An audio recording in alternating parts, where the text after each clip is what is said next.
늘 진심으로 환영합니다. 네, 오늘 이 자리 가운데 또 예배 자리 가운데 참석해서 또 예배를 드리는 또 친구들, 선생님들이 있는데요. 오늘 또 이 시간 예배 가운데 또 우리가 또 마음을 다하여 또 온 마음 다하여 이제 주님을 찬송하는 데 있어서 우리의 전심을 또 쏟기를 원합니다. 함께 찬양하기에 앞서 함께 사도신경을 고백함으로써 신앙 고백하겠습니다.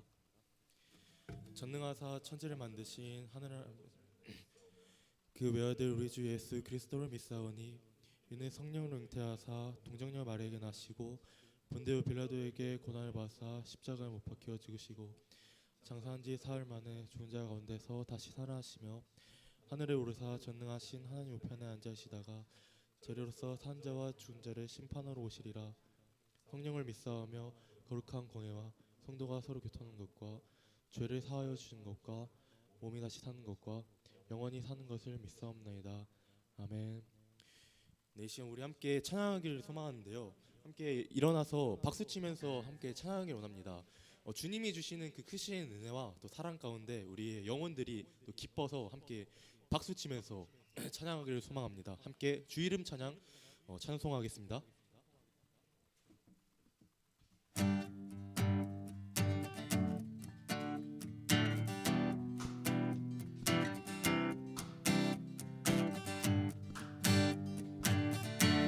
찬양하겠습니다. 주 이름 찬양.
계속해서 우리 영광의 주님께 함께 영광의 주 우리 계속해서 함께 더욱더 이 열기를 또 이어가면서 함께 만왕의 왕 되신 주님을 더욱더 찬양하길 원합니다.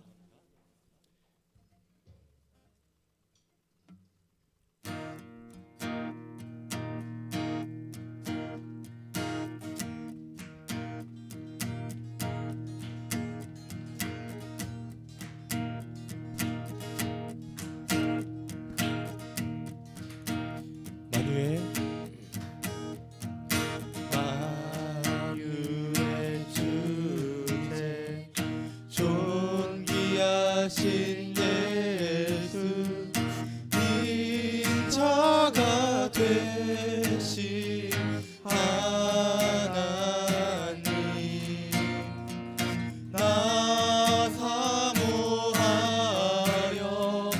영원히 섬길 내 영광 되신 주로다.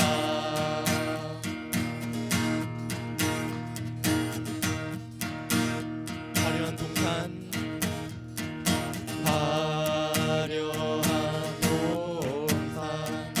무성한 저수목 아름답고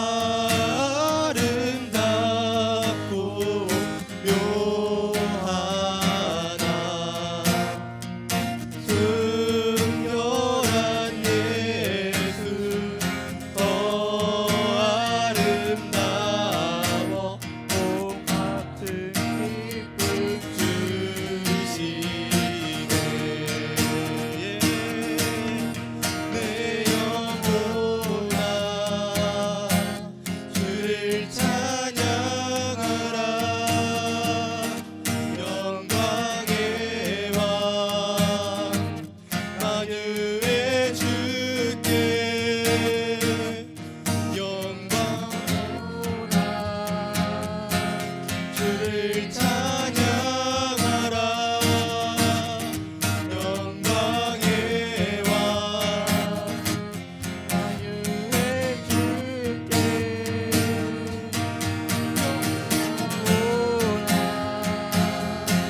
주를 찬양하라.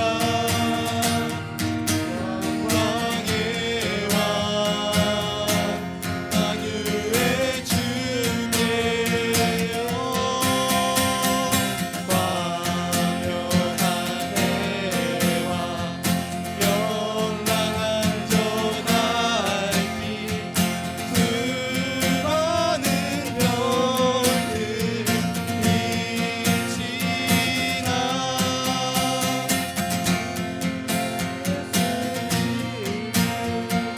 더 찬란하여 참 비교할 수 없도다. 만유의 주제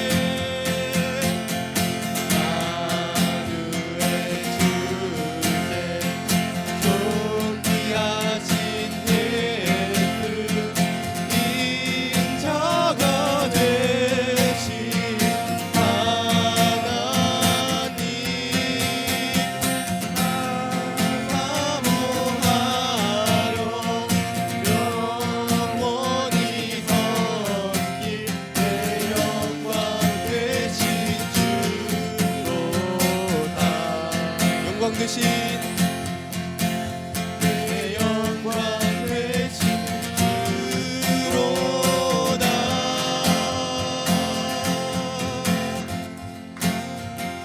아멘.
부터 다시 찬양하겠습니다.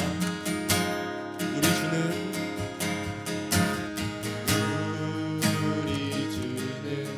위대하며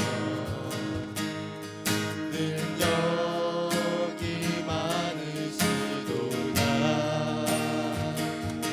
그의 지혜에 무궁하며 이 자는 영원하도다.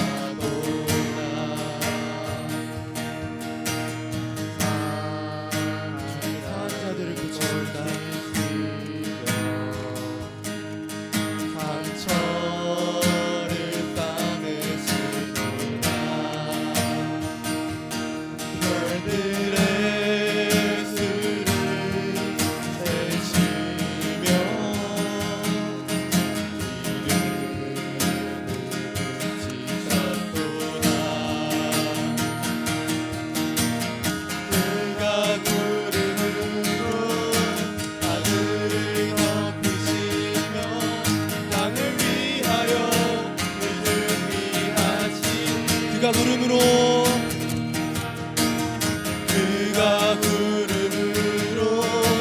하늘을 덮으시며 땅을 위하여 은혜하신 그가 구름으로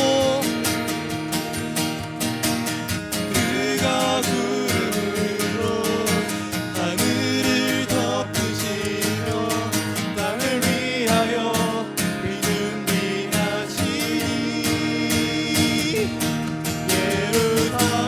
예루살렘아 여호와를 찬송할지어다. 내 하나님을 감사함으로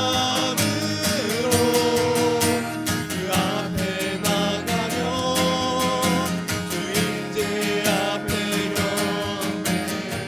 예루살렘아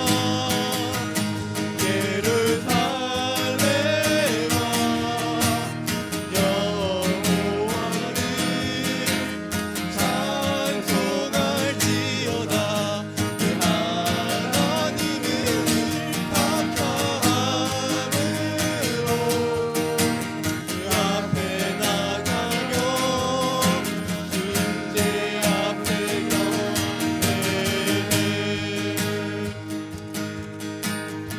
이 시간 함께 기도하길 소망합니다. 온 천지 만물을 만드시고 우리를 만드신 하나님 아버지를 기억하길 원합니다. 우리의 주인 되시고 우리에게 무한한 사랑과 은혜를 베푸시는 그 하나님 아버지 한 분만을 주님께 홀로 영광 드리며 찬송하길 소망합니다. 아버지 하나님께 우리의 마음을 드리고 우리의 모든 것을 드리고 아버지 하나님을 전적으로 의지하는 그런 마음을 이 시간 하나님 아버지 여호와께 드리기 소망합니다. 우리 이 시간 함께 우리의 마음을 우리의 모든 것을 드리면서 주님께 나아가길 소망합니다. 함께 기도함으로 이 시간 나아가도록 하겠습니다.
할렐루야. 여호와께 감사하라.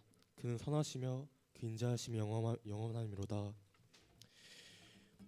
살아계신 하나님 아버지, 감사합니다. 오늘도 주일 예배 가운데 우리의 발걸음을 또 인도하여 주셨고, 또 주님을 향한 또 예배를 우리 입술로 또 고백하고 찬송할 수 있음에 감사합니다. 하나님, 우리가 이것을 깨닫기 원합니다. 주님 앞에 우리의 모든 것을 내려놓고 찬송하는 것이 그 어떤 세상의 것들보다 귀하고 또 즐거운 힘을 우리가 기억하길 소망합니다. 아버지 하나님, 이 시간 우리의 마음을 드립니다. 우리의 모든 것을 드립니다. 우리가 이 시간 주님 앞으로 나아갈 때 주님보다 사랑하고 있는 것이 있다면 아버지 하나님, 회개합니다. 주님, 내려놓습니다. 주님을 더욱더 가까이 하길 소망합니다. 우리의 모든 것 되어 주시옵고 우리의 마음의 문을 열어 주시옵고 또 주님의 합한 자가 될 수 있도록 주님 인도하여 주시옵소서. 주님, 이제 예배를 또 시작합니다. 또 말씀 전하시는 전도사님의 마음 가운데 주님 풍성한 은혜와 또 주님 꺼지지 않는 예수 그리스도의 사랑을 주님 흘러 보내주시옵고 주님 그와 함께 해주시옵고 그의 마음의 문을 또 열어주시옵고 그와 함께 해주시옵소서. 주님, 또 예배를 듣는 우리 아이들 가운데도 주님의 은혜를 또 베풀어 주시옵고 또 주님을 향한 그러한 꺼지지 않는 그런 마음을 주님 이 예배 가운데 계속 은혜를 계속 넣어 주시옵소서. 감사드리며 예수 그리스도의 이름으로 기도드립니다. 아멘.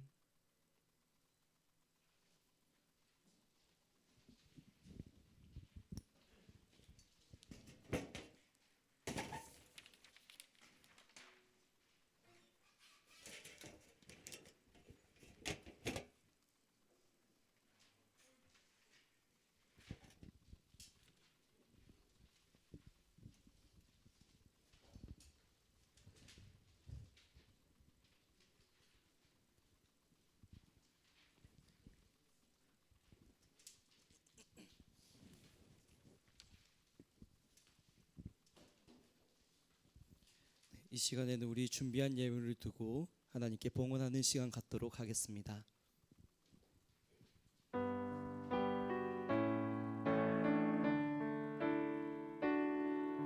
내게 있는 향유옥 주께 가져와 그 발 위에 입 맞추고 깨뜨립니다. 나를 위해 험한 산길 오르신 그 발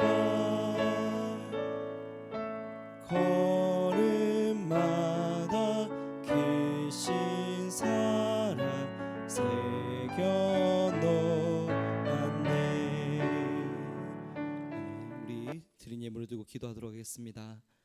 사랑이 많으신 하나님, 오늘도 주님의 귀한 자녀들을 은혜의 자리로 한 자리로 불러 모아 주시고 또 아버지 앞에 나올 때에 은혜와 받은 사랑에 기억하여 감사함으로 자원하는 마음으로 귀한 예물을 준비하여 나오게 하심에 감사드립니다. 주님, 이 예물이 드려지고 쓰여지는 곳곳마다 그리스도 예수의 사랑이 힘있게 선포되게 하시고 하나님 나라의 확장이 일어나게 하시고 하나님 영광 받으시는 그러한 거룩한 일들이 이루어져 갈 수 있도록 인도하여 주시옵소서. 주님, 우리의 상황을 아시고 마음을 아시고 형편을 아시는 하나님께서 각자에게 가장 좋은 것으로 하나님 보시기에 가장 선한 것으로 완전한 것으로 채워주시기를 간절히 소망합니다. 그 풍성하신 은혜, 넉넉하신 하나님을 우리가 날마다 경험하며 살아갈 수 있도록 축복하여 주시옵소서.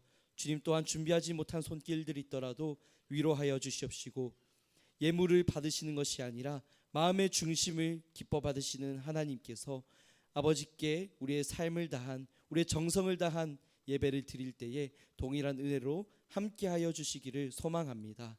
주님, 우리의 이 헌금을 또한 하나님께 드리며 우리의 삶의 예배를 드리며 우리의 모든 것을 받으시기에 합당하신 하나님께 영광 돌리며 나아가길 소망합니다. 주님 홀로 높임 받으시고 흠양하여 주시옵소서. 이 모든 것 살아계신 예수님의 이름으로 기도드립니다. 아멘. 네, 반갑습니다. 네, 오늘도 여러분들과 함께 이렇게 말씀을 나누고 또 은혜를 나누고 한 주간의 삶을 도전할 수 있는 것이 너무나도 큰 기회이자 감사의 제목인 것 같습니다. 네, 우리 서로를 보면서 이렇게 한번 인사해 보면 좋겠습니다. 자, 힘내 이렇게 한번 인사해 보면 좋겠습니다. 시작. 힘내. 네, 다시 한 번 더 정성을 담아서 진심을 담아서 한 번 더 이렇게 인사해 보면 좋겠습니다. 정말로 힘내 이렇게 인사해 봅시다. 정말로 힘내. 네, 여러분들 표정을 보니까 정말 많은 힘이 필요해 보이는 시점인 것 같습니다. 네, 많이 지치고 힘들죠. 네, 저 또한 여러분들과 비슷하게 학기를 보내면서 많이 정말 지치는 그런 상황을 경험하고 있는데 그럼에도 불구하고 네, 우리 아직 갈 길이 남았잖아요. 우리 서로를 응원하고 격려하고 다시 한번 파이팅해서 같이 이 길을 계속 갔으면 좋겠습니다. 오늘 우리가 말씀을 한번 읽어보겠습니다. 오늘의 말씀은 요한복음 19장입니다. 요한복음 19장 28절에서 30절 말씀입니다. 요한복음 19장 28절에서 30절 말씀입니다. 제가 가진 성경으로 181쪽에 있습니다. 네, 요한복음 19장 28절에서 30절에 있고요. 네, 신약성경 181쪽입니다. 혹시라도 성경이 없거나 또는 찾기 어려워하는 친구들이 있다면 함께 봐주시면은 감사하겠습니다. 네, 차례대로 얼마 되지 않으니까 우리 함께 세 절 읽고 제가 하도록 하겠습니다. 함께 읽겠습니다. 시작. 그 후에 예수께서 모든 일이 이미 이루어진 줄 아시고 성경을 응하게 하려 하사 이르시되 내가 목마르다 하시니 거기 신 포도주가 가득히 담긴 그릇이 있는지라 사람들이 신 포도주를 적신 해면을 유술초에 메어 예수의 입에 대니 예수께서 신 포도주를 받으신 후에 이르시되 다 이루었다 하시고 머리를 숙이니 영혼이 떠나가시니라. 아멘. 우리 준비한 영상 보도록 하겠습니다.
Forgive them,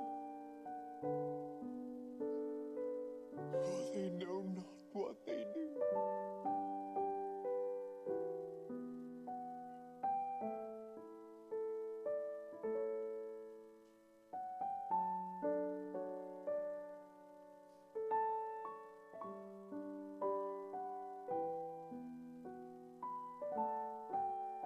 Aren't you the Messiah? Why don't you save yourself and us? Our punishment is just, but this man has done nothing wrong. Remember me when you come into your kingdom. Truly I say to you, today you will be with me in paradise.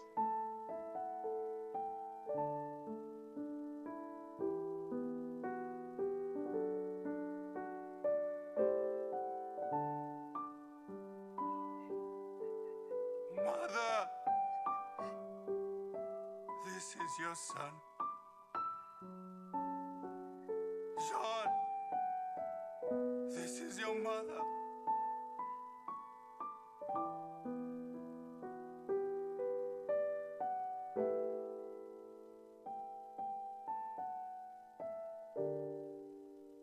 I thirst.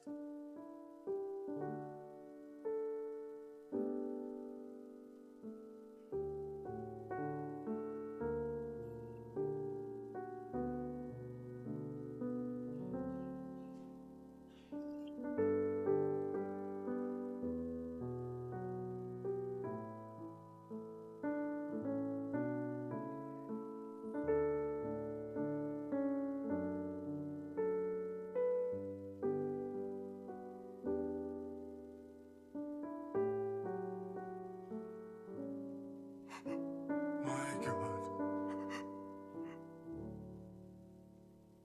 My God.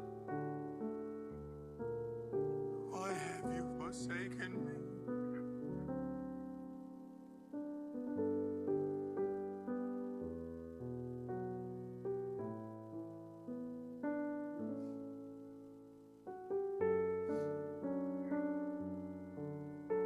It's finished.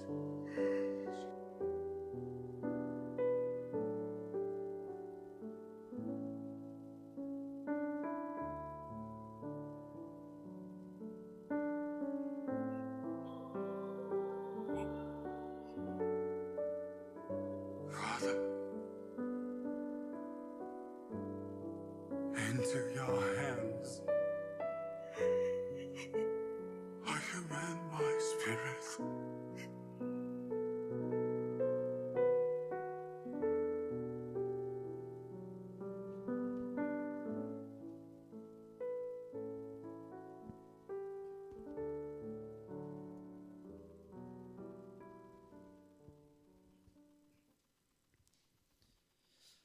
네, 우리가 함께 보았던 영상에는 예수님께서 십자가에 달리셨을 때 하셨던 7가지의 말씀이 담겨 있습니다.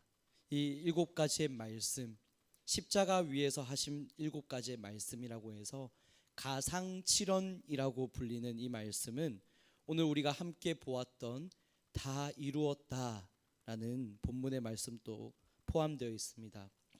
오늘 우리가 이 본문을 통해서 십자가의 의미를 조금 더 깊이 있게 알아보려고 하는 것은 특별히 이제 일주일 뒤부터 시작되는 고난 주간 그리고 그 다다음 주일에 이어질 부활절까지 더욱 우리가 예수님을 많이 생각하고 기념하고 예수님께서 우리를 위해 죽으셨다는 것이 어떤 의미를 담고 있는지를 우리가 마음속에 새기기 위해서입니다.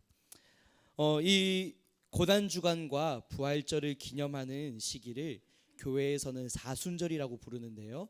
우리는 이것을 40일 동안 지켜갑니다. 물론 요즘에는 이 사순절을 그렇게 철저하게 지키는 곳이 생각보다 많지는 않지만 중세 교회 시대만 하더라도 이 사순절을 지키기 위해서 무려 40일 동안 금식을 했다고 합니다. 네, 목숨을 걸었다는 의미죠.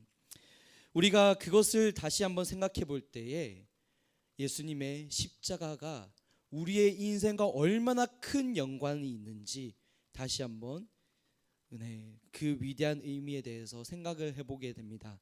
비록 우리가 40일을 금식하지는 않지만 십자가의 의미 그리고 예수님께서 우리를 위해서 죽으셨다는 것, 그 사랑의 의미가 무엇인지는 우리가 함께 깊이 묵상해보고 알아갈 수 있을 것 같습니다. 오늘 본문은 아마 여러분들이 잘 아는 성경 내용일 거예요. 예수님께서 십자가에 달려 죽으신 이야기이죠. 여러분들이 교회를 다니면서 과장 조금 보태보면 아마 수백 번은 더 들었을 법한 뻔하디 뻔한 이야기입니다. 매주마다 얘기되는 것이 예수님의 십자가예요. 듣고 또 듣고 귀에 딱지가 않도록 들어도 매번 선포되는 그런 복음의 메시지입니다. 그렇다면 도대체 이 십자가는 왜 매번 강조되는 것일까? 십자가 위에서 예수님께서 우리를 위해 죽으셨다라는 것이 도대체 무슨 의미가 있길래 이렇게 매번 강조가 되는 것일까? 이런 생각을 해볼 수 있게 되죠. 그리고 여러분들 아마 생각할지 모릅니다. 나는 이미 십자가에 대해서 잘 알고 있어. 나는 너무 잘 알기 때문에 이 십자가 복음을 들을 필요가 없어. 그렇게 생각하실 수도 있어요. 하지만 제가 여러분들에게 질문 하나 하겠습니다. 여러분, 예수님께서 십자가 위에서 하셨던 7가지의 말씀, 이 가상칠언의 내용이 어떤 의미인지 설명할 수 있나요? 여기 자신 있게 설명할 수 있는 사람 없을 거예요. 그렇다면 이렇게 말해볼 수 있을 것 같습니다. 우리는 십자가에 대해서 표면적으로는 많이 들어왔지만 그 깊이는 사실 모르고 있다라는 거예요. 여러분, 제가 처음부터 이렇게 진지한 얘기를 시작하니까 전도사님 안 그래도 세상 살기 빡빡한데 이렇게 힘들고 어렵고 무거운 얘기 해야겠습니까? 재미없게 막 이런 마음이 드는 친구들도 있을 것 같아요.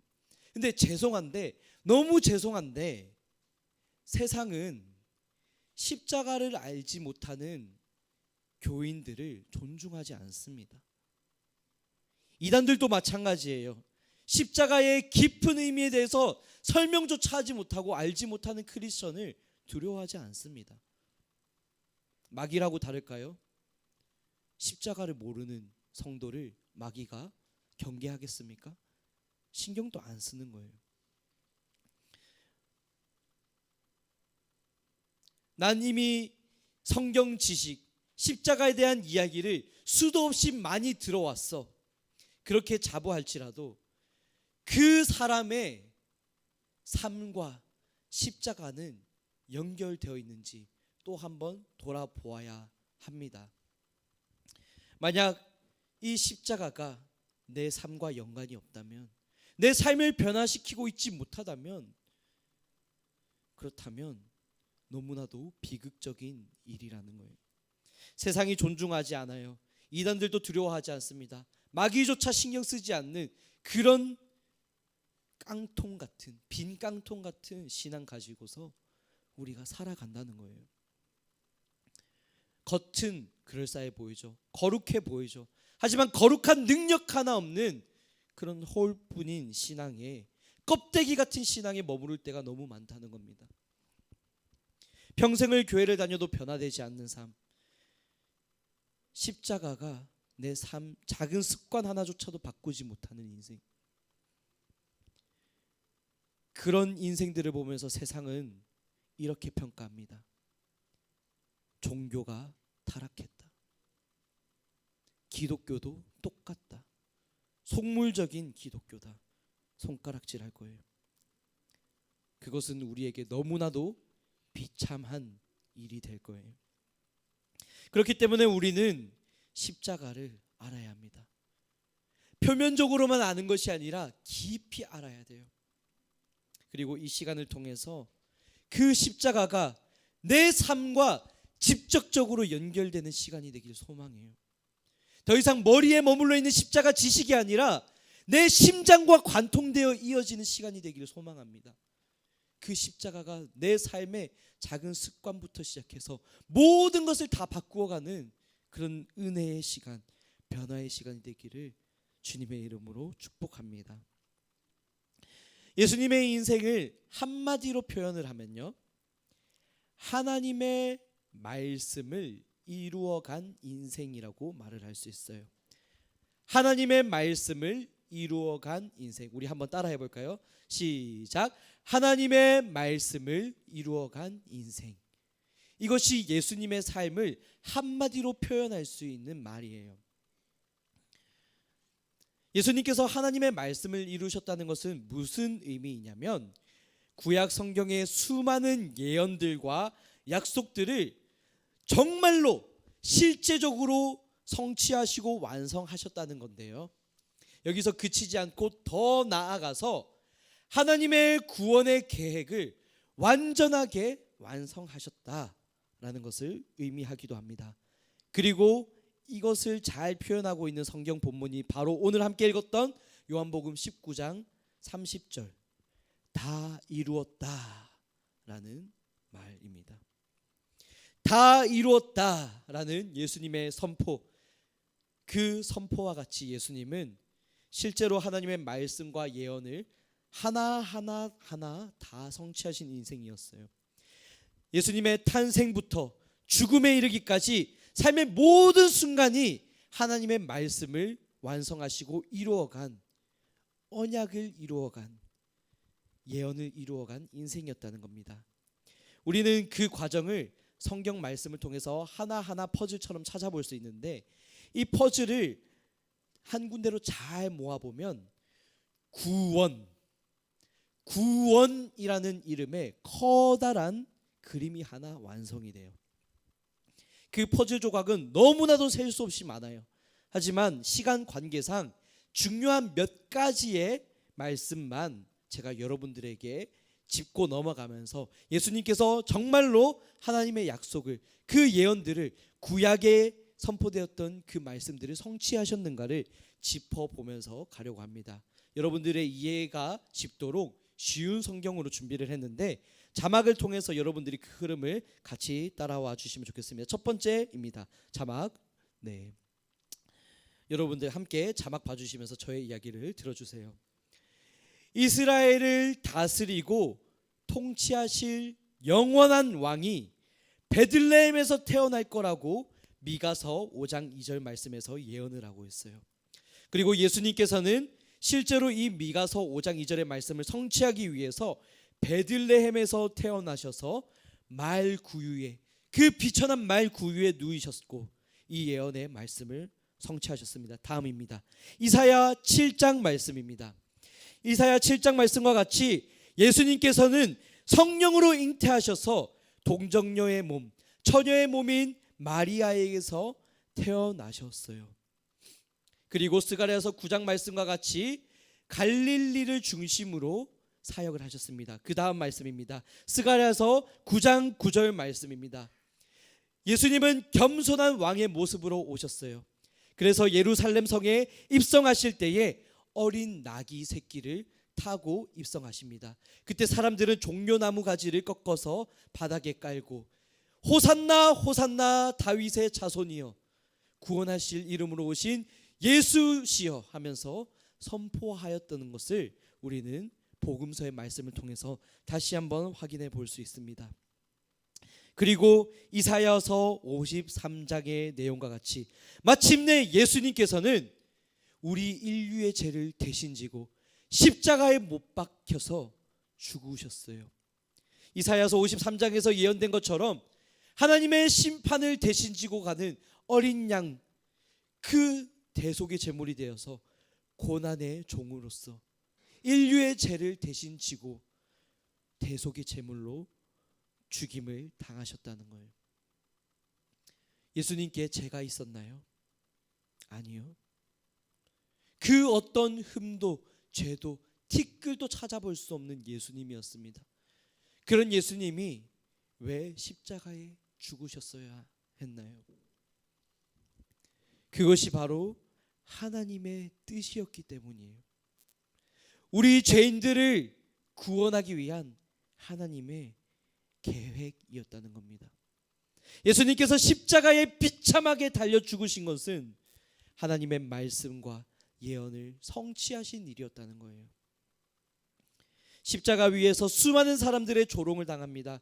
저주를 받습니다.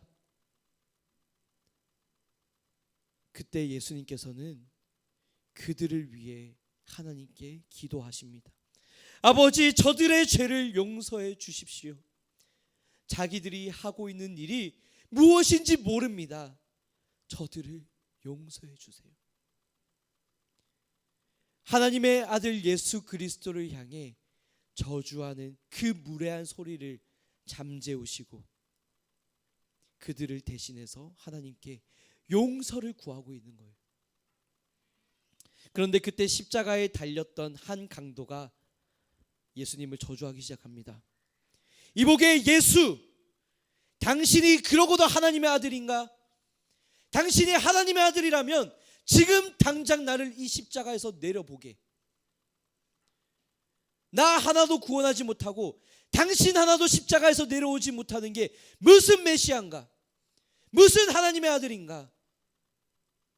저주하기 시작합니다. 예수님은 이 저주에 침묵하시죠. 그러자 그 반대편에 있는 강도가 이렇게 고백하기 시작합니다. 이보게 친구여, 내가 하나님이 두렵지 않으냐? 우리는 우리의 죄 때문에 십자가에 달리는 것이 마땅하지만 이분은 아무런 죄가 없는 분이야. 오 예수시여, 당신의 나라가 임하실 때에 나를 기억해 주시기 바랍니다. 그때 예수님은 입을 열어서 말씀하십니다. 너는 오늘 나와 함께 낙원에 있을 것이다. 인생의 끝자락을 앞두고 있는 시점에서 세상도 저주하고 나 스스로도 나 구원할 수 없는 그 죄인, 죄의 심판 가운데에 처절한 멸망과 영원한 심판을 앞두고 있는 그 한 사람을 향해, 그 불행한 인생을 향해서 예수님은 기꺼이 구원의 손을 내밀고 계시는 거예요. 단 한 사람이라도 멸망하기를 원치 않으시는 하나님의 마음을 아시기에 그 십자가에 달려 죽어가는 죄인까지도, 최후까지도 구원하시는 것이 예수님의 모습입니다. 그리고 예수님은 그 앞에서 울고 있는 어머니 마리아와 그 옆에 서 있는 요한을 향해서 말합니다. 어머니, 당신의 옆에 있는 자, 그 요한이 이제 당신의 아들입니다. 요한아, 이제 내 옆에 있는 마리아가 너의 어머니다 말씀하고 계세요. 이것이 우리에게 주는 메시지는 무엇이냐면요, 마리아와 요한은 아무런 혈연 관계가 아니에요. 하지만 하나님 나라 안에서는 한 가족이 되었다는 것을 선포하고 계시는 거예요. 마찬가지입니다. 예수 그리스도를 말미암아 하나님 나라에 들어가게 된 우리 모두는, 여러분도 그렇고 저도 그렇고 모두 하나님 안에서 한 형제요 자매요 가족이 되었어요. 하나님, 예수님께서는 십자가 위에서 이 놀라운 복음의 메시지를 선포하고 계시는 거예요. 뿐만 아니라 28절과 29절의 말씀을 통해서 함께 보았던 예수님께서 신 포도주를 드시는 장면이 나와요. 근데 예수님께서 이 포도주를 드시는 이유가 있어요. 그것이 무엇이라고요? 바로 성경을 응하게 하려고, 성경 말씀을 성취하고 완성하기 위해서 이 신포도주를 드셨다는 거예요. 그런데 이 포도주에는 한 가지 기능이 있습니다. 그것이 무엇이냐면 마취예요, 마취. 저는 여러분들을 믿습니다. 여러분들을 믿어서 여러분들이 술을 입에도 대본 적 없을 거고 앞으로도 마시지 않을 거고 영원히 마시지 않을 거라고 확신하고 여러분들에게 말을 합니다. 술을 마셔보면요, 몸의 감각이 흐려져요. 판단이 되지 않습니다. 둔해지고요, 마비가 오기 시작해요. 경험담이냐고요? 네, 굳이 경험하지 않아도 우리가 많은 사람들의 술 취한 모습들을 보면서 알 수 있잖아요. 굳이 나쁜 걸 경험해보고 알아야 될 필요는 없습니다. 마약이 그렇잖아요. 우리가 마약이 나쁜 걸 알기 위해서 마약을 직접 해보는 거 멍청한 짓이잖아요. 마찬가지입니다. 여튼 이 술에는 마취의 기능이 있는데 특별히 쓸개즙을 탄 신포도주예요. 이 포도주를 십자가에 달린 죄인들에게 관례적으로 주었었는데 그 이유는 무엇이냐면 이 십자가가 너무나도 끔찍하고 너무나도 고통스럽기 때문에 죄인들에게 주는 최후의 배려, 마지막 배려였다는 거예요. 근데 예수님께서는 이 포도주를 처음에 거절하셨습니다. 그 이유가 무엇이냐면 누가복음 22장 18절의 말씀에 보시면 예수님께서 최후의 만찬을 가지실 때 이렇게 선포해요. 하나님의 나라가 이루어지기 전까지는 다시는 포도주를 마시지 않겠다. 예수님은 이 약속을 이루시기 위해서 하나님의 나라가 다시 이루어지기 전까지 포도주를 마시지 않겠다라는 약속을 위해 포도주를 거부하셨습니다. 그리고 십자가에 달려서 죽기 직전까지 그 모든 고통을 연약한 육체로 다 받아내셨어요. 얼마나 아프셨을까요? 얼마나 고통스러우셨을까요? 떼약볕 아래에서 모든 수분이 뺏기고 피가 말라가고 비틀어져 가면서 호흡이 가빠오면서 그렇게 말라 죽어가고 계셨던 것이 예수님이셨어요. 그런 예수님이 마지막 순간에 목마르다 하셔서 포도주를 받아 마시십니다. 왜 그러신 걸까요? 너무너무 고통스러워서 참다 견디다 못해 결국 마셔버리신 걸까요? 아니에요. 우리가 상식적으로 목마른 사람에게 포도주를 주지 않습니다. 정말로 갈증을 심하게 느끼는 사람에게는 이 신포도주는 마치 굉장히 고통스러운 식초를 마시는 것과 같은 그런 아픔을 줘요. 여러분 혹시 식초 마셔본 적 있나요? 마셔본 사람 손. 그냥 이렇게 맛본 거 말고 진짜 한 컵 이렇게 원샷 해본 사람 손. 없죠? 저는 마셔봤습니다. 마셔봤어요. 근데 그냥 식초가 아니에요. 무려 3년 동안 숙성시킨 식초를 마셨어요. 제가 그걸 왜 마셨는지 알아요? 제가 삼촌 댁에 놀러 갔어요. 제가 중학교 때의 일인데 제가 그때만 해도 편식이 조금 심해서 김치를 잘 안 먹었어요. 한국인인데도 불구하고. 그러니까 이제 삼촌이 제가 김치를 먹게 하기 위해서 김치를 먹지 않으면 이 3년 묵힌 식초를 마셔야 된다라고 하셨던 거예요. 그래서 저는 호기롭게 3년 묵힌 그 3년 숙성시킨 식초를 원샷 때려봤어요. 와, 죽을 뻔했습니다. 속이 타 들어가고요. 페인트 같은 맛이 막 나요. 속이 울렁울렁거립니다. 제 옆에 있던 저랑 동갑내기 사촌도 그걸 같이 마셨거든요. 걔는 그 식사 자리에서 바로 토를 했어요. 밥상머리에서. 굉장히 고통스럽습니다, 여러분. 근데 더 놀라운 사실이 있어요. 그때 제가 중학생 당시에 우리 교회에 고3 수험생 선배가 한 명 있었는데 그 선배가 얼마나 열심히 공부를 했는지 변비가 왔대요. 몇 달 동안 죄송해요. 몇 달 동안 변비 때문에 너무 고생을 했는데 식초가 몸에 좋다라는 얘기를 듣고 그 3년 숙성시킨 식초를 받아서 원샷했어요. 그러고 나서 변비가 나왔습니다. 얼마나 독한 게 이 식초인지 몰라요. 굳이 경험 안 해보셨으면 좋겠어요. 정상적인 컨디션일 때도 이 식초는 굉장히 독합니다. 근데 갈증을 느끼는 순간에 이 독한 식초와 같은 포도주를 마신다? 그럴 일은 없는 거예요. 그럼 예수님께서는 왜 이 식초 같은 고통을 주는 포도주를 받아 마시셨을까? 그것은 우리가 누가복음 22장의 말씀을 통해서 알 수 있다시피 이제는 하나님의 나라가 임하였다라는 것을 상징적으로 보여주시는 거예요. 하나님의 나라가 예수님의 십자가 희생과 죽음을 통해서 완성되었다라는 것을 보여주고 계시는 겁니다.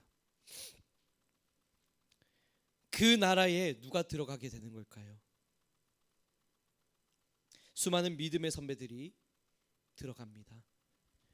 생명이 꺼져가기 직전에 하나님의 아들이신 예수 그리스도를 믿고 회개하였던 강도가 그 천국에 들어갔어요. 그리고 또한 오늘의 말씀을 받으면서 믿음으로 반응하는 여러분과 제가 그곳에 들어가게 되겠죠. 그리고 반드시 이 땅 가운데 다시 오실 예수 그리스도, 이미 십자가에서 죽으시고 부활하시고 승천하셔서 하나님 보좌 우편에 앉아 계신 그 예수 그리스도, 그분과 함께 우리가 영원히 이 나라를 누리게 될 거라는 것을 예수님께서는 보여주고 계시는 겁니다. 그래서 예수님의 인생은 한마디로 정리할 때 하나님의 일을, 하나님의 약속을 성취하신 인생이라는 거예요. 다른 말로 하나님의 위대한 구원의 계획을 완성하신 분이라는 겁니다. 예수님은 단 한 번뿐인 인생, 33년의 그 짧은 인생을 이렇게 하나님의 뜻을 위해서 자신의 모든 것을 주셔서 다 이루셨습니다. 그렇다면 예수님을 믿고 따라가고 그분의 제자가 되겠다고 결심한 우리, 그 하나님의 나라에 함께 누리게 될 우리는 어떻게 살아야 할까요? 마찬가지로 예수님처럼 하나님의 말씀에 순종하는 삶을 살아야 하지 않겠어요? 이것은 단순한 의무가 아닙니다.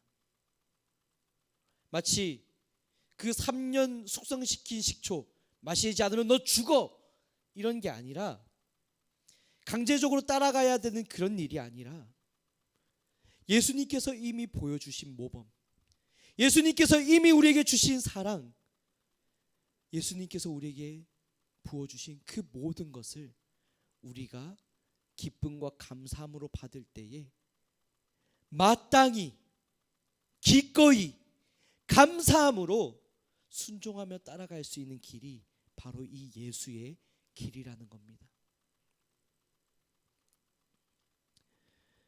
우리가 삶의 현장에서, 학교에서, 학원에서, 가정에서 지치는 일이 많잖아요.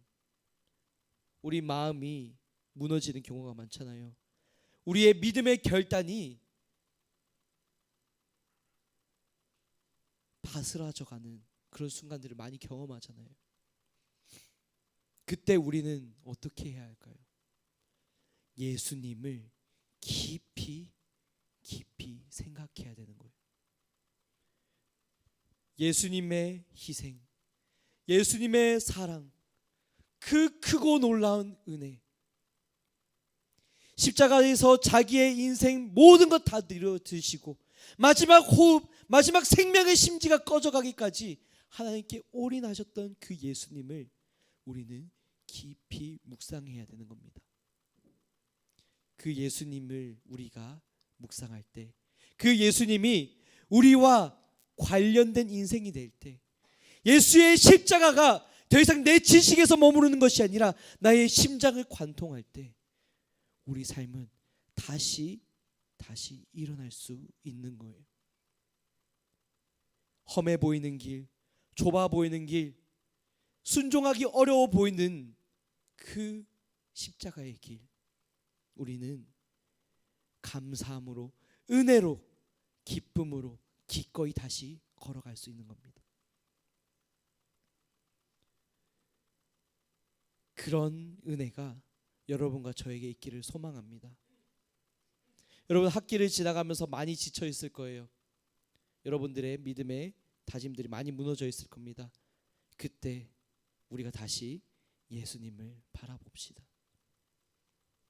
예수님이 어디까지 우리를 사랑하셨는지, 예수님이 어디까지 하나님의 말씀에 순종하셨는지, 예수님께서 보여주신 모범이 어디까지 이르는지 우리가 다시 돌아봅시다. 그리고 그 예수님을 따라, 그 예수님을 닮아 그 예수님과 함께 걸어가는 여러분과 제가 되기를 소망합니다. 우리가 이러한 한 주간의 삶을 또다시 살아내기를 소망하면서 이 시간 우리의 각자의 고백으로 믿음으로 기도하며 나아가면 좋겠습니다. 이 시간 우리 함께 기도하실 때에 예수님의 사랑, 예수님의 순종, 예수님의 희생, 그 모범을 다시 한번 깊이 묵상해봐요. 오 예수님, 당신의 사랑이 얼마나 큰지, 오 예수님, 당신의 그 희생이 얼마나 값지고 아름다운지, 그 십자가가 오늘 나에게 어떠한 의미인지 다시 돌아봅시다. 그리고 거기서 머물지 말고 이제 주님, 나 부족하고 연약하지만 그 십자가의 사랑을 알기에, 그 십자가가 내 심장을 관통하였기에 이제 나 또한 그 길을 걸어가길 소망합니다. 주님, 내 부족함을 도우시고 나의 믿음의 다짐을 굳건히 다시 한번 세워주시옵소서 하는 마음으로 우리 함께 기도하며 나아가시겠습니다. 함께 기도하며 나아가시길 우리 주님의 이름 한번 간절히 부르시면서 함께 나아가시겠습니다. 기도합시다. 주님,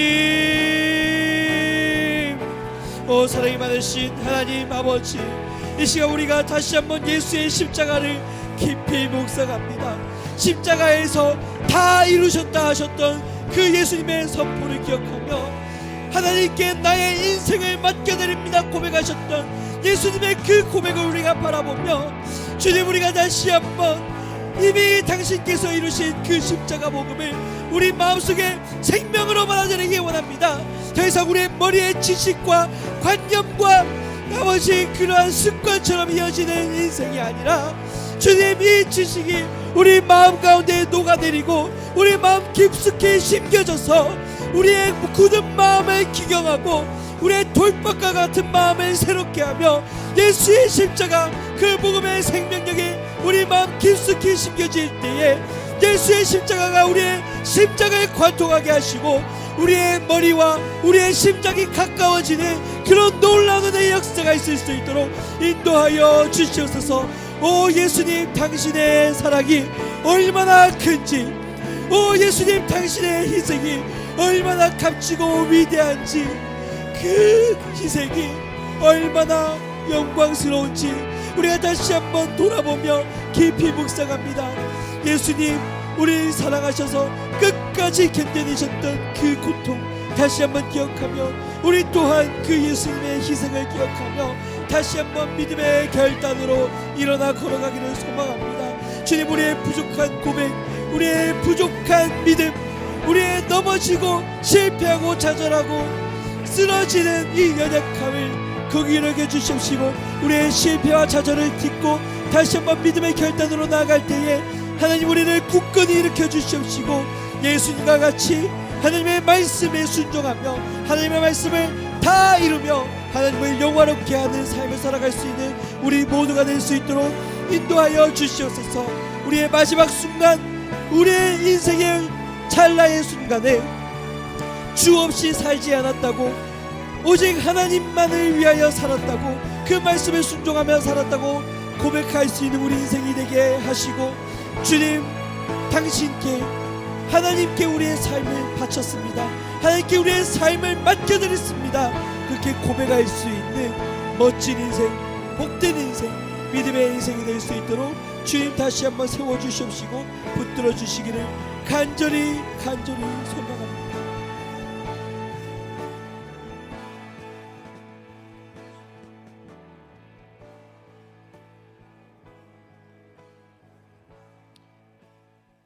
하나님, 오늘도 예수님의 십자가 그 희생을 통해 우리에게 부어진 은혜, 그 사랑이 얼마나 큰지, 또한 하나님의 말씀을 이루어간 인생이 얼마나 영화롭고 복된지를 돌아보게 하심에 감사드립니다. 주님, 이전까지는 십자가에 대한 지식이 우리의 머리에만 머무르고 마음을 움직이지 못할 때가 얼마나 많았는지 돌아봅니다. 하지만 이 시간을 통해 우리의 지식과 우리의 마음이 연결되고 예수님의 십자가 복음이 우리 삶과 직접적으로 연관을 맺고 우리의 심장을 관통하여서 우리의 작은 삶의 습관부터 시작하여서 삶의 모든 것을 바꾸어가는 그런 은혜를 경험할 수 있도록 주님 축복해 주시옵소서. 아버지, 나아가 우리의 실패의 자리를 딛고 다시 한번 믿음의 결단으로 나아가기를 소망할 때 하나님, 우리의 연약함을 아시고 우리의 부족함을 아시고 우리의 넘어진 자리, 그 실패의 자리를 아시는 하나님께서 주님 두 팔 벌려 안아주시옵시고 주님 그 사랑으로 우리를 일으켜 주셔서 다시 한번 믿음의 길을, 예수의 길을, 그 십자가의 길을 믿음으로 결단하며 나아갈 수 있도록 인도하여 주시옵소서. 그래서 하나님께 드려진 인생, 내 영혼을 하나님께 드렸습니다. 내 인생을 하나님께 드렸습니다. 하나님 기뻐 받아 주시옵소서. 내 삶의 모든 순간순간 하나님 없이 살지 않았습니다. 하나님의 말씀을 온전히 이루며 살아왔습니다. 고백할 수 있는 복된 인생들, 믿음의 인생들 될 수 있도록 주님 축복하여 주시옵소서. 그런 우리의 인생들을 통해서 수많은 세상 사람들이 살아계신 하나님의 영광을 보게 하시고 사단 마귀가 두려워 떨며 우리의 자리를 떠나가는 그런 믿음의 사람들로 세워질 수 있도록 주님 인도하여 주시옵소서. 한 주간의 삶을 살아갈 때에 이러한 믿음을 가지고 용기를 가지고 다시 한번 살아가는 우리 모두가 될 수 있도록 주님 인도하여 주시기를 소망하며 살아계신 예수님의 이름으로 간절히 기도합니다. 아멘. 이 시간 우리 주님 가르쳐 주신 기도로 함께 예배를 마치도록 하겠습니다. 하늘에 계신 우리 아버지여, 이름이 거룩히 여김을 받으시오며 나라의 임하옵시오며 뜻이 하늘에서 이루어진 것 같이 땅에서도 이루어지리이다. 오늘날 우리에게 일용할 양식을 주시옵고 우리가 우리에게 죄 지은 자를 사하여 준 것 같이 우리 죄를 사하여 주시옵고 우리를 시험에 들게 하지 마시옵고 다만 악에서 구하옵소서. 나라와 권세와 영광이 아버지께 영원히 있사옵나이다. 아멘. 네, 이 시간 광고하도록 하겠습니다. 하나님께서 기뻐 받으실 예배, 최고의 예배를 위한 동현교회 더 캠페인을 진행하고 있습니다. 여러분 이 더 캠페인에 적극적으로 동참해 주시고 따라 주시면 좋겠습니다. 매주 말을 하고 있는 거지만 우리 예배 시간은 11시 10분부터입니다. 찬양과 기도와 함께 시작되는 그 은혜로운 시간을 여러분들이 사모하셨으면 좋겠어요. 놓치지 않았으면 좋겠습니다. 그래서 여러분들 힘든 거 알지만 분주한 발걸음을 옮겨서 조금 더 일찍 나와서 온전히 이 예배를 하나님께서 기뻐 받으실 온전한 예배로 드릴 수 있는 여러분과 제가 되기를 소망합니다. 네, 다음 광고입니다. 상반기 청소년부 제자훈련반을 모집합니다. 네, CCC에서 나온 새 생활의 시작이라는 교재를 가지고 하나님과 동행하는 새로운 생활의 시작이라는 주제를 다루려고 합니다. 우리가 신앙생활을 할 때에 머리로만 머무르는 것이 아니라 이 말씀을 살아내고 무엇보다 그 말씀을 살아내기 위해서 우리 삶의 현장에서 예수님을 깊이 생각하고 묵상하고 동행하는 게 중요해요. 우리가 친구와 함께 그 길을 걸어가듯이 예수님과 동행하는 삶이 너무나도 신앙에 있어서 중요한데 그 원리에 대해서 다루고 또 배워가는 시간입니다. 사실 설교 시간에 이런 것을 다 다루면 좋겠지만 그러기에는 시간도 환경도 여건도 많이 부족하기 때문에 여러분들이 이 제자훈련반을 통해서 이런 것들을 배워 가셔야 돼요. 네, 이것은 단순히 했으면 좋겠어요 하는 바람이 아니라 권고입니다. 해야 됩니다. 여러분들이 정말 시간을 내셔서 이것을 도전해 주시면 좋겠습니다. 그래서 여러분들 마음에 감동이 있으시면 저에게 개인적으로 카톡이나 또는 이렇게 말씀을 해주시면 제가 여러분들과 함께 시간을 조정해서 아마 토요일이나 주일 중으로 진행하게 될 텐데 토요일이 유력합니다. 토요일 날 최대한 진행하는 것으로 해서 이렇게 시간을 조율해서 진행해 보려고 합니다. 여러분 제자 훈련반 많이 신청해 주시고 관심 가져 주시고 또 기도해 주시면 감사하겠습니다. 세 번째 광고입니다. 예배자 학교를 새롭게 개설합니다. 예배와 찬양에 관심이 있는 사람들은 누구나 환영을 하고요. 제가 가진 달란트가 많지는 않지만 여러분들에게 예배란 무엇인지 가르치고 또한 찬양을 어떻게 하면 되는지 그런 방법적인 것과 스킬 그리고 또 저는 통기타 하나 다룰 수 있습니다. 다른 것도 못 다뤄요.